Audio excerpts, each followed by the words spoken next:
ప్రజలను మోసం చేసి ఇబ్బందులు పెడితే సహించమని రాష్ట్ర పౌర సరఫరాల శాఖ మంత్రి నాదెండ్ల మనోహర్ స్పష్టం చేశారు. విజయవాడలోని సివిల్ సప్లైస్ ప్రధాన కార్యాలయంలో అధికారులతో సమావేశం నిర్వహించారు.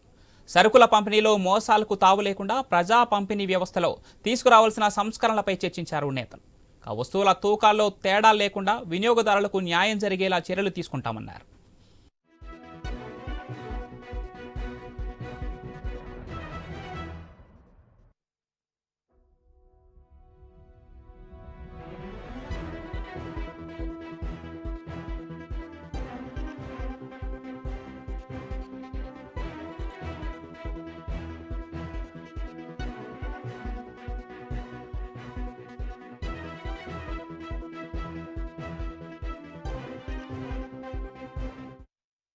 ప్రజలను మోసం చేసి ఇబ్బందులు పెడితే సహించమని రాష్ట్ర పౌర సరఫరాల శాఖ మంత్రి నాదెండ్ల మనోహర్ స్పష్టం చేశారు.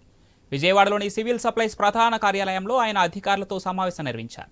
సరుకుల పంపిణీలో మోసాలకు తావు లేకుండా ప్రజా పంపిణీ వ్యవస్థలో తీసుకురావాల్సిన సంస్కరణలపై చర్చించారు. వస్తువుల తూకాల్లో తేడా లేకుండా వినియోగదారులకు న్యాయం జరిగేలా చర్యలు తీసుకుంటామన్నారు.